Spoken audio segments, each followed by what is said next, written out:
రహదారులుగా మార్చాలని చెప్తూ మేము కొత్తగా ఏర్పాటు చేసినటువంటి 33 జిల్లాలకి నవోదయ విద్యాలయాలను కేటాయించాలని కోరుతున్నాం. Honorable Member Dr. Sarfaz Ahmed, 5 minutes. Not present. Honorable Member Shri Neeraj Shekhar, 10 minutes. आराम से. सबसे पहले मैं आभार व्यक्त करता हूं अपने राष्ट्रीय अध्यक्ष जी का और हमारे मुख्य सचेतक आदरणीय वाजपेयी जी का कि मुझे इस विषय पर बोलने का मौका उन्होंने दिया. मैं आज अभिवादन करना चाहता हूं इस देश के आदरणीय प्रधानमंत्री जी का कि तीसरी बार प्रधानमंत्री बने, और आभार और वंदन करता हूं इस देश के महान जनता का कि उन्हें तीसरी बार प्रधानमंत्री बनाया इन लोगों ने. मैं इसलिए कर रहा हूं उनको बधाई दे रहा हूं इसलिए कि एक ऐसे व्यक्ति को उन लोगों ने चुना है प्रधानमंत्री के रूप में जो इस देश की समस्या को जानता है, इस देश में जो कठिनाइयां हैं, जो इस देश के किसानों की समस्या है, इस देश के मजदूरों की समस्या है, उसको जानता है. ऐसे व्यक्ति को उन्होंने चुना है. मैं इसलिए कह रहा हूं कि पिछले 10 सालों में जो काम हुए हैं उससे ये दिखता है जो काम आज़ादी के बाद होने चाहिए थे उसको 65 साल लग गए. आप जानते हैं प्राथमिकता क्या होनी चाहिए थी आज़ादी के बाद. हमारी प्राथमिकता होनी चाहिए थी सड़क, बिजली, पानी, स्वास्थ्य, शिक्षा, लेकिन उस पर काम ही नहीं हुआ क्योंकि उस समय के जो नेता थे उनकी प्राथमिकता और थी. उनकी प्राथमिकता इस देश का आम आदमी नहीं था, इस देश का किसान नहीं था. मैं 2-4 उदाहरण के, क्योंकि समय मुझे 10 मिनट मिला है, मैं 2-4 बातें कहना चाहूँगा जो मेरे हृदय के सबसे पास है. वो सबसे ज़्यादा ज़रूरी जिसको 65 साल लग गए, 70 साल लग गए, इस देश में हम लोग स्वच्छ पानी नहीं दे पाए थे. जल जीवन मिशन 70 साल बाद एक ऐसा व्यक्ति आया जिसने इस देश की पानी की समस्या को समझा. इस देश के गरीब के, जो इस देश में गांव में जो व्यक्ति रहता है उसकी समस्या को जानने की कोशिश की. मेरे को आश्चर्य है हमारे कांग्रेस के साथी नहीं है, लेकिन फिर भी मैं उनसे पूछना चाहता हूं कि आपके दिमाग में कभी ये ख्याल नहीं आया कि ऐसी योजना लाई जाए जो हर घर नल से जोड़ा जाए. मैं इसलिए अब बधाई देना चाहता हूं इस देश की जनता. आज जब ये योजना शुरू हुई थी 3 करोड़ परिवार में सिर्फ पानी पहुंचता था. आज करीब 14-15 करोड़ परिवार में पहुंच रहा है और आने वाले दिनों में हर घर में नल से जल पहुंचेगा. ये हम लोग की प्राथमिकता है क्योंकि प्रधानमंत्री ने देखा है इस देश को. एक ऐसा व्यक्ति जो गांव-गांव गया है, उसने देखा है कि ये देश की समस्या थी, जो जहां पानी नहीं मिलता था हमारी माताओं बहनों को कई किलोमीटर पानी लेने जाना पड़ता था. तो उन्होंने ऐसी योजना बनाई कि हर घर तक नल से पानी पहुंचाए. स्वास्थ्य आयुष्मान योजना, मैं बधाई देना चाहूंगा प्रधानमंत्री और स्वास्थ्य मंत्री जी को, आदरणीय नड्डा जी को, कि ऐसी योजना लाए जो विश्व भर में मैं इस योजना की तुलना कहीं नहीं कर सकते. और वो वही व्यक्ति ला सकता है जो इस देश के गरीब की पीड़ा को जानता होगा. मैंने देखा है और हमारे कई साथियों ने देखा होगा, क्योंकि हम लोग पुछार करने जाते हैं. कभी कहीं कोई किसी घर में कोई मर जाता है या कोई किसी का देहांत हो जाता है या कोई बीमार पड़ जाता है, हम जाते हैं, घर में जाते हैं, और कई बार हमने देखा है कि लोगों ने घर बेच दिया, खेत बेच दिया है इलाज कराने में. इस पीड़ा को अगर कोई जानता था तो माननीय प्रधानमंत्री जानते थे. उन्होंने इसीलिए आयुष्मान जैसी योजना लाए कि हम मदद करें उस गरीब की 5 लाख रुपयों से. ये कोई छोटी रकम नहीं है, 55 करोड़ लोगों से इससे जोड़ा गया है. इसलिए मैं, और इसका जो बजट में एलोकेशन है, मैं उसके लिए बधाई देना चाहूंगा. 70 साल के लोगों को इस पे जोड़ा गया है. मैं कुछ जरूरी चीजें मैं उसके लिए बहुत जल्दी बोल रहा हूं. मैं मनरेगा की बात कही, हमारे साथियों ने कही. मैं जानता हूं मनरेगा आपके समय में आया था और आप ही लोग उसके बारे में नहीं जानते हैं. बार बार कहते हैं इसका बजट कम कर दिया गया, बजट कम कर दिया जाएगा. डिमांड ड्रिवन है ये. जब भी इसकी जितनी भी आवश्यकता होगी उतना ये सरकार देगी. ये आप लोग ने कानून बनाया, आपने कानून को आप लोग नहीं जानते, बार बार इस बात को दोहराते हैं। इस देश के जो पूर्व वित्त मंत्री जी वो इस बात को करते हैं। मुझे आश्चर्य होता है कि ये लोग अपनी ही चीजों को नहीं जानते हैं। स्वच्छ भारत, जब मैं उस तरफ बैठता था तब भी माननीय प्रधानमंत्री जी की इस योजना के लिए बधाई देता था। मुझे आज भी याद है 2014 में 2 अक्टूबर को जब ये योजना उन्होंने शुरू की थी तो पूरा देश उसका मजाक उड़ा रहा था। ये सपना था हमारे राष्ट्रपिता का, महात्मा गांधी जी का, कि इस देश में स्वच्छता हो, शौचालय बने। हमारे मित्रों ने उनके नाम पे वोट तो बहुत लिए, लेकिन उनको सपनों का पूरा करने का काम नहीं किया। उस व्यक्ति का, उस महापुरुष का अगर किसी ने सपना पूरा किया तो आदरणीय मोदी जी ने किया है। इसके लिए मैं उनको बधाई देना चाहता हूं। हर गांव, हर घर में शौचालय बनाने का काम किया। मैं उनको बधाई देना चाहता हूं। यह हमारे सम्मान से जुड़ा हुआ था।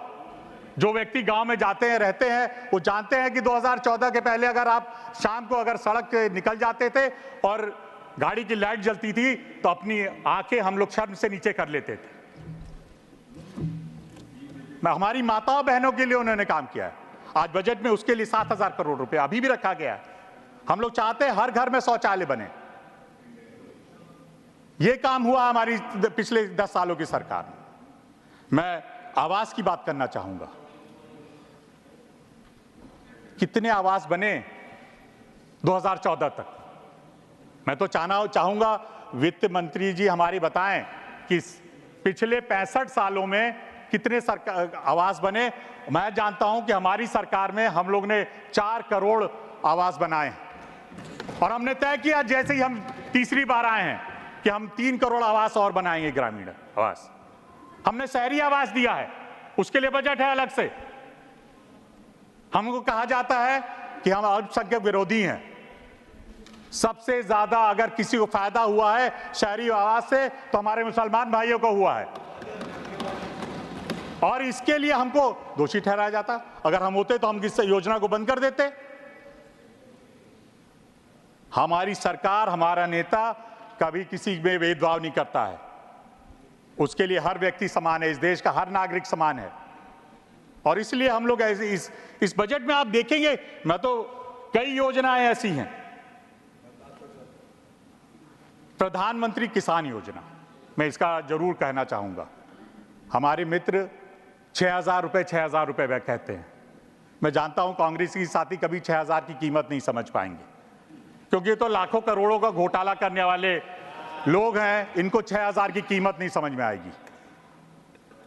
6,000 एक किसान के लिए क्या है, ये आप जाके उस किसान से पूछिए, उस गरीब व्यक्ति से जाके पूछिए कि 6,000 की कीमत क्या है। हम लोग तो गए थे, हम लोग की यात्रा निकली थी, विकसित भारत यात्रा। हम जब किसानों से पूछते थे तो कहते थे, भैया, कई किसान कहते थे हम अपने बच्चों को अच्छी शिक्षा दे रहे हैं, कई कहते थे खाद खरीद रहे हैं, कई कहते थे बीज खरीद रहे हैं। मैं तो अनुरोध करना चाहूंगा माननीय प्रधानमंत्री और वित्त मंत्री से, इस राशि को और बढ़ाया जाए, इस राशि को और बढ़ाया जाए। इसके लिए मैं अनुरोध करूंगा इसके लिए, क्योंकि ये सबसे ज्यादा। और मैं पूछना चाहूंगा अपने साथियों से जो विपक्ष में बैठे हैं, ये योजना पहले नहीं आ सकती थी क्या? आयुष्मान जैसी, किसान सम्मान निधि जैसी योजना पहले क्यों नहीं आ सकती थी? क्यों नहीं आ सकती थी ऐसी योजनाएं जो सीधे एक आम आदमी को, एक किसान को फायदा पहुंचाती थी? क्या पहले पैसा नहीं था? पहले भी सरकारों के पास पैसा था, आपको पैसा लाना चाहिए था, ऐसी योजनाओं में लगाना चाहिए था। क्यों नहीं लगाया आपने? मैं पूछना चाहता हूं अपने विपक्ष के साथियों से, क्यों नहीं आपने किसान को तो आप हमेशा कहते हैं अन्नदाता है, अन्नदाता के लिए आपने क्या किया? आप बताएं।